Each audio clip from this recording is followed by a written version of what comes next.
Hi use, welcome to Politicos mid day news express. నేను మీ రాణి నాయుడు. ఈరోజు ఇప్పటి వరకు ఉన్న అప్డేట్స్ ఏంటో ఈ బులెటిన్లో చూద్దాం. ఏపీకి కేంద్రం గుడ్ న్యూస్ చెప్పింది. పీఎం ఈ బస్సు సేవా పథకంలో భాగంగా తొలి దశలో 750 బస్సులను రాష్ట్రానికి పంపేందుకు కేంద్రం ఏర్పాట్లు చేసింది. బస్సులు టెండర్లు ఇప్పటికే పూర్తవగా రాష్ట్రానికి బస్సులు పంపే ఏర్పాట్లు చేస్తోంది. ఛార్జింగ్ స్టేషన్లు ఏర్పాటు చేశాక ఏపీలో విద్యుత్ బస్సులు పరుగులు పెట్టనున్నాయని సమాచారం. ఈ బస్సులు వచ్చాకే ప్రభుత్వం మహిళలకు ఉచిత బస్సు ప్రయాణం కల్పించనున్నట్లు తెలుస్తోంది. పాస్టర్ ప్రవీణ్ పగడాల మృతి పట్ల తీవ్ర ఆరోపణలు చేసినందుకు గాను మాజీ ఎంపీ హర్ష కుమార్ పై బిఎన్ఎస్ సెక్షన్లు 196, 197 కింద ఎఫ్ఐఆర్ నమోదు చేశారు. ప్రవీణ్ ను చంపిపడేశారని, పోలీసులు కేసును పక్కదోవ పట్టిస్తున్నారని ఇటీవల ఆయన ఆరోపించారు. దీంతో విచారణకు వచ్చి ఆధారాలు సమర్పించాలని పోలీసులు నోటీసులు ఇచ్చారు. విచారణకు హాజరు కాకపోగా మళ్లీ అదే స్థాయిలో కామెంట్స్ చేయడంతో తాజాగా కేసు నమోదు చేశారు. ఏపీలో ప్రభుత్వ ఉపాధ్యాయులకు వచ్చే మే నెలలో బదిలీలు చేపట్టేందుకు పాఠశాల విద్యాశాఖ కసరత్తు చేస్తోంది. వారి బదిలీలకు సంబంధించి ప్రభుత్వం ప్రత్యేక చట్టం తీసుకొచ్చింది. మొదటిసారి ఈ చట్టం ప్రకారం బదిలీలు చేయబోతున్నారు. జీవో నెంబర్ 117ను రద్దు చేసి ప్రత్యామ్నాయంగా తీసుకునే చర్యలపై ఇప్పటికే క్షేత్రస్థాయిలో అధికారులు కసరత్తు చేస్తున్నారు. రాష్ట్ర వ్యాప్తంగా 1వ తరగతి నుంచి 5వ తరగతి వరకు 5 ఉపాధ్యాయులు చొప్పున కేటాయిస్తూ ఈ విధానాన్ని తీసుకొస్తున్నారు. పిఠాపురం నియోజకవర్గంలో జనసేన ఎమ్మెల్సీ నాగబాబు పర్యటన అనవసర వివాదాలకు దారితీస్తోంది.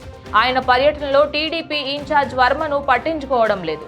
కనీసం అభివృద్ధి కార్యక్రమాలకు పిలవడం లేదు. పైగా జన సైనికులకు గతంలో తమకు డబ్బులు ఇచ్చి ఓట్లు వేయించుకున్నారు, కానీ సమస్యలు పరిష్కరించలేదని చెప్పిస్తున్నారు. దీంతో కొన్ని చోట్ల వర్మ అనుచరులు గందరగోళం సృష్టిస్తున్నారు. జై వర్మ, జై టీడీపీ నినాదాలు చేస్తున్నారు. శ్రీరామనవమి సందర్భంగా ఆదివారం భద్రాచలం సీతారామచంద్రస్వామి కళ్యాణ మహోత్సవం ఉంటుంది. ఉదయం 8 గంటల నుంచి 9 గంటల వరకు ధ్రువమూర్తుల కళ్యాణం జరపనున్నారు. అనంతరం కళ్యాణ మూర్తులను అలంకరించి ఊరేగింపుగా మిథిలా మండపానికి తీసుకెళ్తారు. అక్కడ ఉదయం 10 గంటల 30 నిమిషాల నుంచి మధ్యాహ్నం 12 గంటల 30 నిమిషాల వరకు సీతారాముల కళ్యాణోత్సవం నిర్వహిస్తారు. భద్రాచలంలో ఆదివారం జరిగే కళ్యాణ మహోత్సవంలో సీఎం రేవంత్ రెడ్డి పాల్గొంటారు. ఏఐతో వ్యాప్తి చేసే ఫేక్ కంటెంట్ కట్టడికి ప్రత్యేక చర్యలు తీసుకోవాలని సీఎం రేవంత్ రెడ్డి పోలీసులు అధికారులని ఆదేశించారు. సమాజాన్ని తప్పుదోవ పట్టించే ఏఐ ఫేక్ కంటెంట్ తయారీపై విచారణకు ఆదేశించేలా రాష్ట్ర ప్రభుత్వం తరఫున కోర్టుకు విజ్ఞప్తి చేయాలని సూచించారు. హెచ్సియు భూములను లాక్కున్నట్లుగా సామాజిక మాధ్యమాల్లో కృత్రిమంగా వివాదం సృష్టించారంటూ సమావేశం ఆందోళన వ్యక్తం చేసింది. హెచ్సియు విద్యార్థుల పోరాటాన్ని బీఆర్ఎస్ అధినేత కేసీఆర్ అభినందించారు. రాష్ట్రంతో పాటు దేశంలోని వివిధ రాష్ట్రాల విద్యార్థులు ఈ వర్సిటీలో చదువుకునేందుకు వస్తుంటారని, అంతటి ఖ్యాతి ఉన్న విశ్వవిద్యాలయం విషయంలో రాష్ట్ర ప్రభుత్వం అనుసరిస్తున్న వైఖరి సరికాదని తప్పుపట్టారు. అధికారం చేతిలో ఉంది కదా అని నోటికొచ్చినట్లు మాట్లాడుతున్నారని, ఇష్టం వచ్చినట్లు వ్యవహరిస్తున్నారని ధ్వజమెత్తారు. ప్రపంచవ్యాప్తంగా రక్షణ రంగంపై ఎక్కువ నిధులు వెచ్చిస్తున్న దేశాలతో global fire power index 2025 report విడుదల చేసింది. దీని ప్రకారం అన్ని దేశాల రక్షణ వ్యయం $2.46 ట్రిలియన్ ఉంది. మొత్తం 145 దేశాలతో రూపొందించిన ఈ జాబితాలో అమెరికా $895 బిలియన్ డిఫెన్స్ బడ్జెట్లో ప్రపంచంలోనే మొదటి స్థానంలో నిలిచింది. భారత్ $75 బిలియన్ తో 4వ స్థానంలో ఉంది. వక్ఫ్ సవరణ బిల్లుకు రాష్ట్రపతి ద్రౌపది ముర్ము ఆమోదం తెలిపారు. వక్ఫ్ సవరణ బిల్లుకు రాష్ట్రపతి ఆమోదం తెలిపినట్లుగా అధికారిక ఉత్తర్వులు జారీ చేసింది రాష్ట్రపతి కార్యాలయం. వాడి వేడి వాదోపవాదాల తరువాత ఇటీవలే వక్ఫ్ సవరణ బిల్లుకు పార్లమెంట్ ఉభయ సభల్లో ఆమోదం లభించిన సంగతి తెలిసిందే.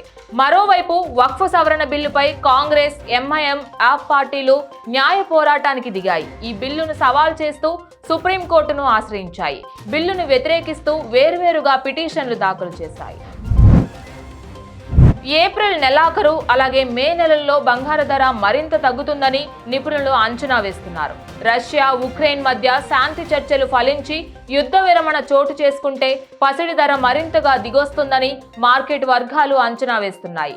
అమెరికా అధ్యక్షుడు ట్రంప్ వివిధ దేశాలపై విధిస్తున్న టారిఫ్లు అమల్లోకి వస్తుండగా పసిడి గరిష్ట ధరలు నిలబడవనే అంచనాతో ఇన్వెస్టర్లు ఈ లోహాల్లోనూ లాభాలు సేకరణకు దిగుతున్నట్లు సమాచారం. దీంతో గోల్డ్ రేట్ అమాంతం తగ్గిపోతుందని నిపుణులు చెబుతున్నారు. ఇవి బులెటిన్ అప్డేట్స్. ఇక మరిన్ని అప్డేట్స్ కోసం stay tune to Politicos media. Please subscribe to the channel and download the Politicos app from the links in the description.